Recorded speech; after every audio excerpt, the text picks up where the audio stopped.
capítulo 4. Hebreos capítulo 4, verso 14.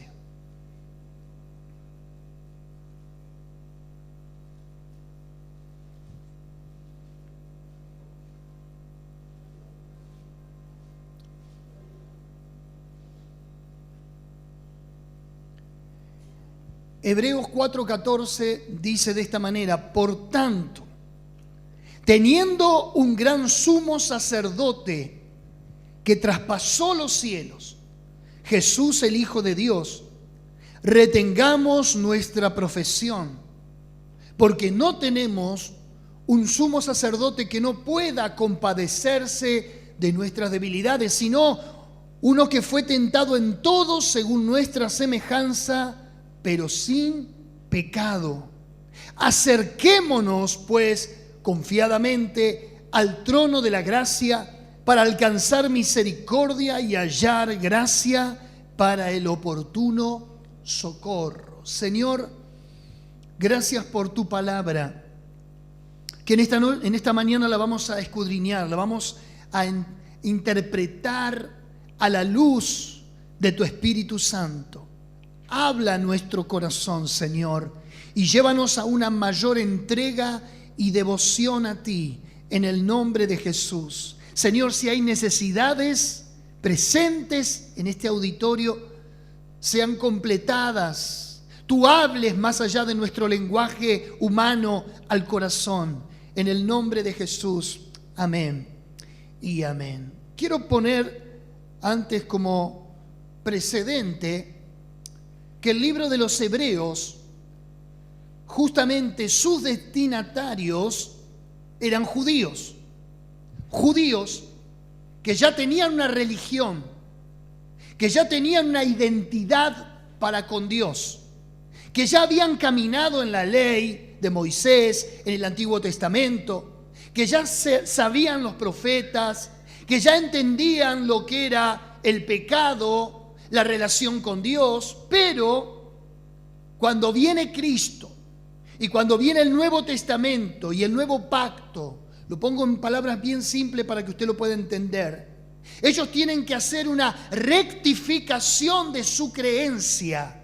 Judíos monoteístas, con un Dios, con una ley, con sacrificios, con un ritual de culto, ahora tienen que modificar su forma de conducirse para con Dios. A ellos se les está enviando esta carta. Judíos que se habían convertido al cristianismo tenían que dejar de lado ahora todos los rituales que los habían acompañado por miles de años. El libro de Hebreos es un salto de la ley a la gracia, de la carne al espíritu. El libro de Hebreos establece en sus 13 capítulos que tiene mejores pactos, mejores promesas, mejores sacrificios, mejores rituales. Así que el autor de esta carta, del libro de Hebreos, tiene que poner el fundamento y decirles y hacerles entender que Jesucristo es mejor que toda su religión. Y con la elocuencia y la capacidad intelectual que caracteriza a este autor sagrado, él les va a hablar que Jesús es superior a los ángeles, que Jesús es superior a los profetas, que Jesús es superior al día de reposo, que Jesús es superior a los sacerdotes, que Jesús es superior a los sacrificios. Estos judíos estaban creyendo en el Evangelio, pero estaban apostatando. Por eso en el capítulo 5, verso 11 dice: acerca de esto tenemos mucho que decir y difícil de explicar, por cuanto os habéis hecho tardos para oír, porque debiendo ser ya maestros tenéis necesidad, después de tanto tiempo, de que se os vuelva a enseñar cuáles son los primeros rudimentos de las palabras de Dios, y habéis llegado a ser tales que tenéis necesidad de leche y no de alimento sólido. Ellos estaban enfriándose en las cosas de Dios. Estaban apostatando literalmente. Así que el autor les dice en el capítulo 4, verso 14, mi texto de pila que acabamos de empezar a leer: por tanto, teniendo un gran sumo sacerdote. Les está remarcando a los judíos que Jesús es superior a Aarón. Aarón, hermano de Moisés, fue el primer sumo sacerdote en toda una larga lista de sacerdotes. Él era el que había tenido el privilegio de entrar en el tabernáculo donde nadie podía entrar, al lugar santísimo. Había una cortina, había un velo. Detrás de ese velo estaba el arca del pacto, el propiciatorio. Para aquellos que quizás no comulgan con la fe o que no entienden de lo que estoy hablando, detrás de ese velo estaba la presencia de Dios manifiesta, bajo una palabra hebrea, Shekinah, la gloria manifiesta de Dios. Si entraba alguien a ese lugar que no fuera el sumo sacerdote, moría instantáneamente por el pecado. Tal es así que en el capítulo 10 de Levítico mueren Nadab y Abiú, hijos del sacerdote Aarón, porque entraron ebrios a querer ofrecer un sacrificio en el altar. ¿Me está siguiendo? Pablo les está diciendo, Jesús es superior a ese sacerdote que entraba en el lugar a ofrecer un sacrificio. Pero no les dice, Jesús es más que ese sacerdote. El gran sumo sacerdote. ¿Qué es un sacerdote? Bajo la expresión latina, pontífice, constructor de puente. Por eso es que se le llama, a quien usted ya sabe, el sumo pontífice. Porque un pontífice era un constructor de puentes. Y el sacerdote era un constructor de puentes entre el pueblo y Dios. Era el que mediaba, era el que hacía los sacrificios, era el que ponía la cara por el pueblo delante de Dios. Y eso fue lo que justamente Jesucristo vino a hacer por nosotros, a ejercer un sacerdocio, pero ya no como el de Aarón. Ahora el sacerdocio de Jesús es mucho más perfecto, completo y por encima de cualquier figura humana. Pero dice el texto 14, por tanto, teniendo un gran sumo sacerdote, Jesús, que traspasó los cielos. Y esto es interesante, porque recién acabo de describirle el tabernáculo, donde oficiaba el sacerdote, donde hacía el ritual de culto. El tabernáculo estaba dispuesto así. Tenía un atrio exterior donde se llevaban los animales, se los sacrificaba y se los ponía en un elemento que se llamaba el altar de bronce. Estaba todo el tiempo prendido con leña. Allí se ofrecían sacrificios por el pecado del pueblo. Luego del atrio exterior había otro sector dentro del tabernáculo que se llamaba el lugar santo. ¿Qué había en el lugar santo? Había una mesa con los panes de la proposición, había un candelabro y había un incensario, lugar santo. Y luego había la cortina para entrar al lugar santísimo, en el que entraba solamente el sumo sacerdote, y una vez al año para ofrecer un sacrificio por todo el pueblo. El sumo sacerdote del Antiguo Testamento, para llegar al lugar santísimo, debía traspasar varias instancias. Primero, recogía la sangre. Luego pasaba por una puerta al lugar santo. Y luego por el velo al lugar santísimo. Y no se sentaba en ese lugar, ni se demoraba, sino que salía pronto, una vez que había ofrecido su ritual y su sacrificio. El autor no hace otra cosa que describir el recorrido del sacerdote para encontrarse con Dios, a interceder por el pueblo.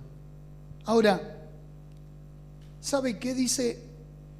Que así como el sacerdote iba al lugar santísimo, Jesús también traspasó lugares para llegar delante del Padre. Pero no traspasó los lugares de un templo. No traspasó los lugares de una iglesia, el atrio, el altar. No traspasó el lugar del tabernáculo, atrio exterior, lugar santo, lugar santísimo, sino que dice que traspasó algo mucho más sublime, los cielos. Diga conmigo, los cielos. Él no traspasa un lugar físico, Él no traspasa la precariedad de una tienda de campaña, Él traspasa la atmósfera para llegar al mismo trono y a la misma presencia de Dios. ¿Qué hombre podía hacer eso? Ninguno. Segunda de Corintios, no lo busque. Capítulo 12 dice: ciertamente no me conviene gloriarme, pero vendré a las visiones y a las revelaciones del Señor. Conozco a un hombre en Cristo que hace 14 años, y en el cuerpo no lo sé, si fuera del cuerpo no lo sé, Dios lo sabe. Fue arrebatado hasta el tercer cielo. El concepto neotestamentario contempla 3 cielos: el firmamento, el espacio exterior y el lugar donde está la presencia de Dios, tercer cielo. ¿Me sigue? Pero los judíos en el Talmud tenían escrito que había 7 cielos. Y están en la Biblia. ¿Oyó eso alguna vez? Pablo lo resume hasta el tercer cielo, donde está la presencia de Dios y el paraíso.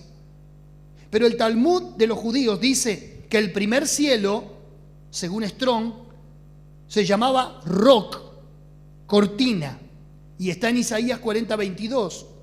Dice así: Él está sentado sobre el círculo de la tierra, cuyos moradores son como langosta. Él extiende los cielos como una cortina, los despliega como una tienda para morar. Para los judíos había un primer cielo, Roc, pero había un segundo cielo que se llamaba Raquia.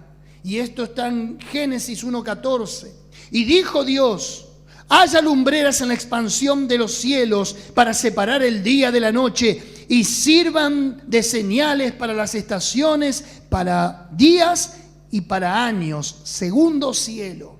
Pero según el Talmud o Strong, el autor en este caso, el tercer cielo se llamaba Shehakim, palabra hebrea, que significa los cielos de los cielos. Salmo 78, 23 al 24. Sin embargo, mandó a las nubes de arriba y abrió las puertas de los cielos, e hizo llover sobre ellos maná para que comiesen, y les diera trigo de los cielos. Ellos decían que el maná venía del tercer cielo. ¿Sigo? A ver a qué cielo va a ir usted, al primero, al segundo. El cuarto cielo era llamado Sebul, la morada gloriosa. Isaías 6:15 dice: mira desde el cielo y contempla desde tu santa y gloriosa morada. ¿Dónde está tu celo y tu poder? La conmoción de tus entrañas y tus piedades para conmigo se han estrechado. Ellos decían que en el cuarto cielo es donde se escuchan las oraciones de los santos. Algunas oraciones no suben ni el techo, ni el cielo raso de la casa.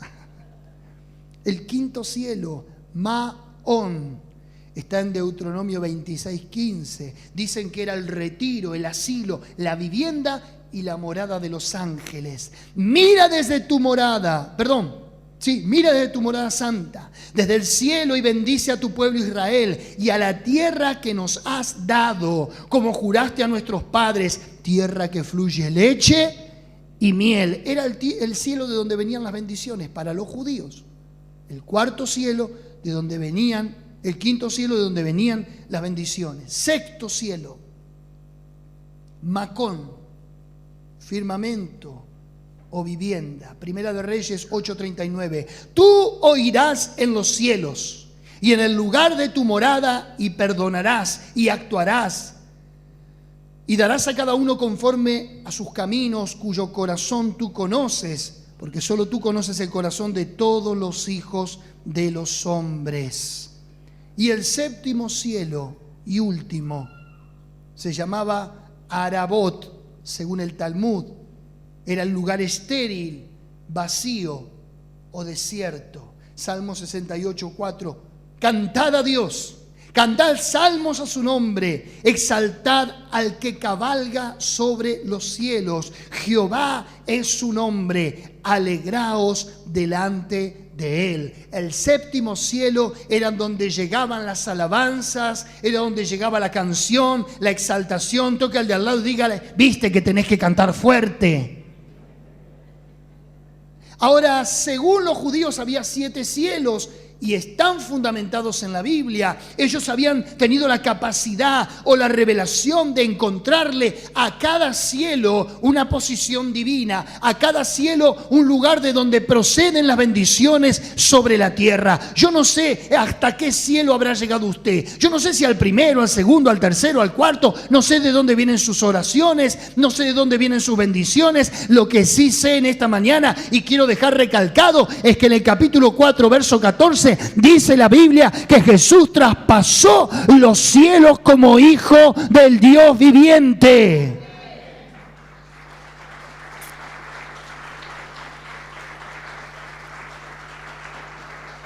Es como si Pablo le estuviera diciendo a los judíos: a ver, ustedes tenían un santuario terrenal, ustedes tenían un templo terrenal donde había que hacer sacrificios, lidiar con bestias, con animales. Yo tengo un sumo sacerdote que no solamente entra una vez al año, no es la única vez que él puede entrar. Él está constantemente delante del Padre, intercediendo por los pecados de aquellos que él mismo ha redimido. Él traspasó los cielos. Mientras que el sacerdote no podía estar más de un rato porque caía fulminado por la presencia de Dios. Evidentemente la sangre de Jesús, sangre de Manuel, sangre de Dios con nosotros, le fue acepta como una ofrenda sacrificial por el pecado, para nunca más tener que derramar sangre inocente. Señores, dice el apóstol, ustedes están atados a una religión, a un legalismo, a un ritualismo. Yo les presento a alguien que va más allá de todos los cielos que se puedan conocer. Ahora, está tratando de comparar que así como el sumo sacerdote judío traspasaba cada lugar del tabernáculo o templo, Jesús también traspasó no solo los de la tierra, sino también los mismos cielos, y con su propia sangre hasta el trono de Dios. Por eso va a decir, verso 14, retengamos nuestra profesión. Esto no es cualquier cosa, señores. Aquí no venimos a cantar 3 aleluya, 2 gloria a Dios, ofrendamos y nos vamos a casa. Y terminé, cumplí con la religión en este día. Si esta es tu religión, no pierdas más el tiempo. Andá a poner los videos que ya va a ser mediodía. Aquí, señores míos, estamos adorando a alguien que traspasó los cielos. Aquí estamos adorando y estamos aferrados a alguien que los cielos y la tierra pasarán, pero su palabra nunca pasará.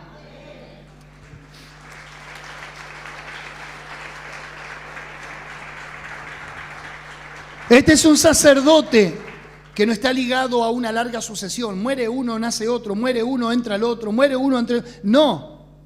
Los hijos de Aarón, moría uno y sucedía el otro, moría uno y sucedía una dinastía sacerdotal. No, este es sacerdote de una vez y para siempre. Retengamos nuestra profesión. ¿Por qué le decía así? Porque ellos estaban a punto de dejar el cristianismo y volverse a sus antiguas costumbres. Verso 15. Porque no tenemos un sumo sacerdote que no pueda compadecerse de nuestras debilidades. Todo lo contrario, el que nos llama, en este caso el sacerdote Jesús, tiene simpatía por los que se acercan a él. La palabra simpatía significa tener sentimientos de comprensión hacia el otro, mientras que empatía es ponerse en el lugar del otro. Y apatía es una indiferencia total hacia el otro. Diga conmigo, simpatía, sentimientos hacia el otro, de comprensión. Empatía, ponerme en el lugar del otro.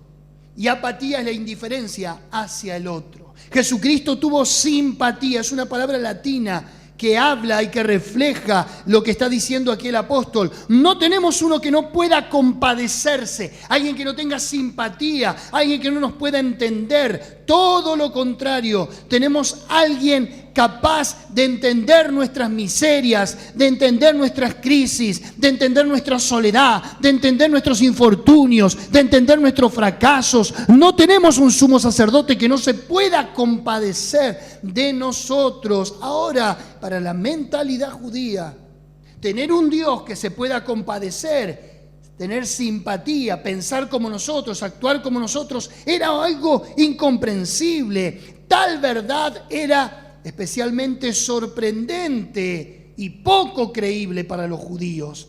Sabían que Dios era santo, justo, sin pecado, perfecto, omnipotente. Conocían los atributos y la naturaleza divina de Dios y no podían comprender que experimentara dolor y mucho menos tentación. Y no solo eso, sino que bajo el antiguo pacto el trato de Dios con sus criaturas era distante, era indirecto, excepto en momentos especiales y raros. El Antiguo Testamento no tenía el Jesús que tenemos nosotros, amoroso, tierno, al cual llamamos Abba, Padre, Papito, Padre mío. El Antiguo Testamento tenía un concepto de un Dios lejano, de un Dios que había que apaciguar la ira mediante sacrificios, porque los juicios de Dios estaban a la puerta. Ahora, los judíos creían que Dios no podía ser partícipe de los sentimientos humanos. Dios estaba muy lejos para ellos, demasiado distante entre el hombre y su naturaleza para poder identificarse con las cosas más bajas y más simples de la vida y de la tierra. Dios no tenía tentaciones para ellos, Dios no tenía problemas para ellos. No podían ver en la persona de Jesús la figura de Dios, porque no encontraban la compatibilidad de Dios con un hombre encarnado.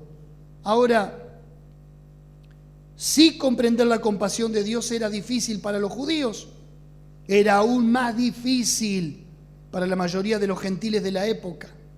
Había dos corrientes filosóficas en los tiempos grecorromanos donde Pablo escribe. Uno eran los estoicos, cuya filosofía dominaba gran parte de la cultura griega y romana y de los tiempos neotestamentarios. Ellos creían que el principal atributo de Dios era la apatía.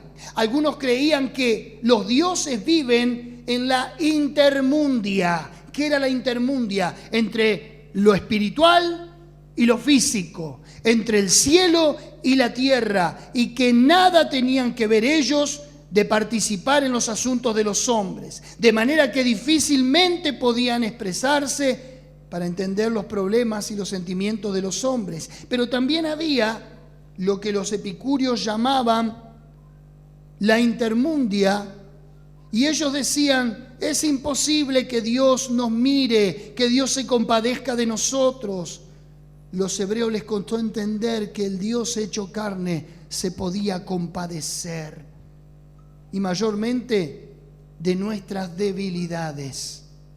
Pero Jesucristo soportó todo.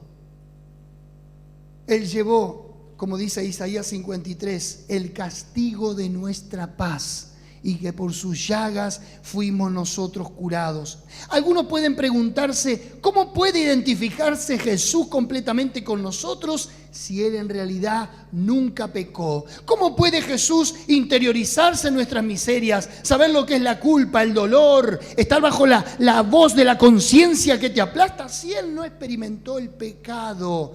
Ahora quiero decirte que el solo hecho de experimentar algo no nos da comprensión de ello. Una persona puede pasar por muchas cirugías exitosas sin entender nada de cirugía.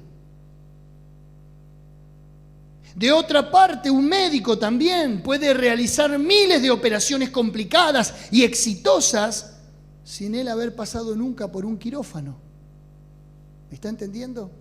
El decir que Jesús nunca pecó para justificar lo que Él no nos puede entender en nuestro pecado y en nuestra debilidad no es excusa. Justamente lo que lo califica a Jesús es el conocimiento de la enfermedad, el desorden humano y sus habilidades quirúrgicas para tratar con los temas más complejos del lastre y el rigor del pecado en la humanidad. Jesús nunca pecó, pero justamente entiende el pecado mejor que cualquier ser humano y lo ve con mayor claridad que cualquiera de nosotros, justamente por ser sin mancha. Qué extraordinario es saber que tengo un sumo sacerdote que puede entender mi debilidad, que puede entender mi radio de tentación. Estábamos celebrando la cena hace un momento y sobre el cuerpo y sobre la sangre de Cristo colocando todas nuestras miserias. Él dijo en su expresión: comed mi cuerpo que por vosotros es partido. Él llevó todas nuestras debilidades. Él tuvo la capacidad de compadecerse de cada uno de nosotros. ¿Cuántos dicen amén? Ahora, el verso 16 va a decir algo mucho más extraordinario. Acerquémonos, pues, confiadamente al trono de la gracia. ¿Por qué dice acerquémonos? Volvamos al concepto judío. ¿Quién era el que se acercaba a Dios? El sacerdote. ¿Quién era el único que podía entrar en el lugar santísimo? El sacerdote. Decirle a un judío acércate a Dios, él decía no, gracias. ¿Por qué? Porque ellos tenían el concepto de que acercarse a Dios era morir. Recordaban a Usa, primera de Samuel, cuando traen el arca de tierra de los filisteos a Israel. El arca venía en una carreta con bueyes tirado. Cuando uno se acerca para tocar ese mueble santo del lugar santísimo, toca el arca y ¿qué pasa? Muere inmediatamente. Capítulo 6, también del libro de Jueces, verso 23. Gedeón vio el ángel de Jehová que bajó en una encina para hablarle. Y Gedeón, ¿qué dijo? Listo, soy hombre muerto porque vi el ángel de Jehová. Ellos tenían el concepto de que quien viera a Dios o quien se acercara a Dios moría irremisiblemente. ¿Qué dijo Isaías capítulo 6? ¡Ay de mí ahora que soy hombre muerto! Porque mis ojos han visto a Jehová, el Rey de los ejércitos. Siendo yo hombre inmundo de labios y viviendo en un pueblo inmundo de labios, han visto mis ojos a Jehová. Ellos tenían el concepto de quien se acercaba a Dios, moría. Y ahora viene Pablo y les dice, acerquémonos confiadamente. Ellos no podían entender cómo acercarse a Dios y no morir. Era algo nuevo dentro de su doctrina. Dijo el mismo Moisés en el capítulo 12 de Hebreos, verso 18, hablando del antiguo pacto. Porque no os habéis acercado al monte que se podía palpar y que ardía en fuego, a la oscuridad y a las tinieblas y a la tempestad, al sonido de la trompeta y a la voz del que hablaba, el cual los que la oyeron rogaron que no se les hablase más, porque no podían soportar lo que se les ordenaba. Si una bestia tocar el monte, será apedreada o pasada con dardo. Y tan terrible era lo que se veía, que Moisés dijo, estoy espantado y temblando. Moisés lo vio al Dios del Sinaí. Moisés, cuando subió al monte Sinaí a recibir las tablas de la ley, la tabla 1, el hombre en relación con Dios, la tabla 2, el hombre en relación con su prójimo. Dice la Biblia que él dijo, estoy espantado y temblando. ¿quién se podía acercar a Dios? Nadie. Pero en el nuevo pacto, con un nuevo sacerdote, con un nuevo templo que ya no está circunscripto a una tienda, y que este sacerdote traspasó el primero, el segundo, el tercero, el cuarto, hasta el séptimo cielo para llegar al trono y a la presencia de Dios.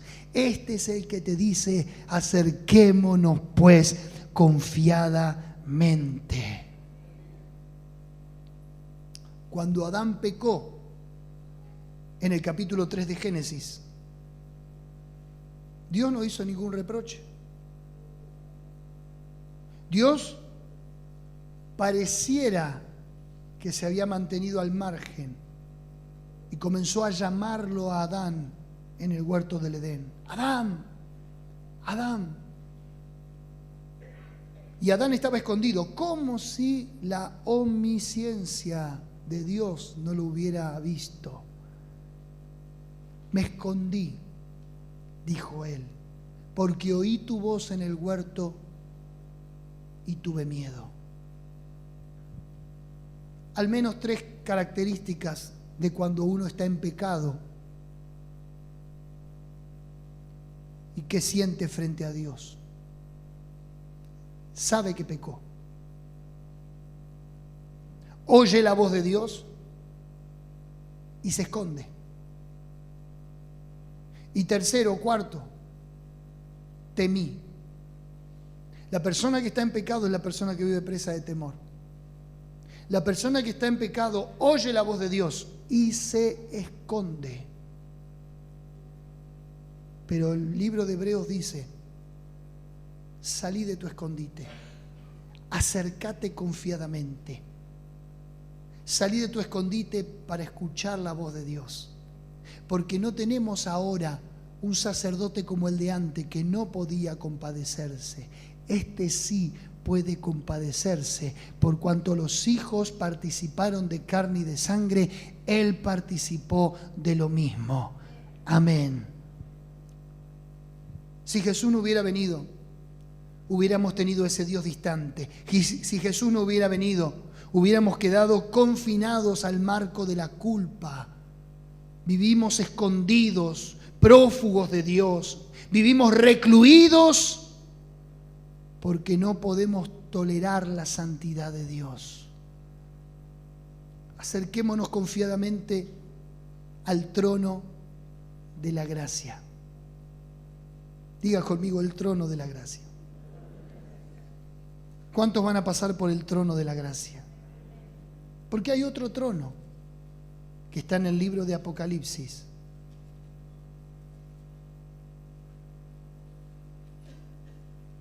Capítulo 20, verso 11.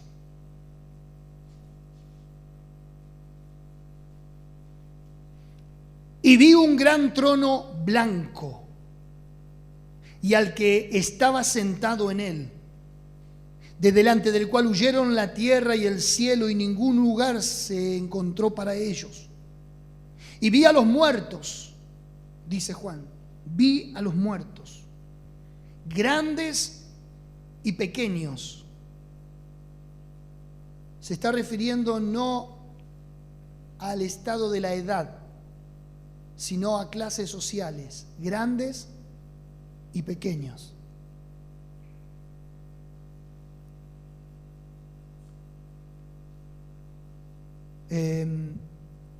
Verso 12. Y los libros fueron abiertos. Y otro libro fue abierto, el cual es el libro de la vida. Y fueron juzgados los muertos por las cosas que estaban escritas en los libros, según sus obras.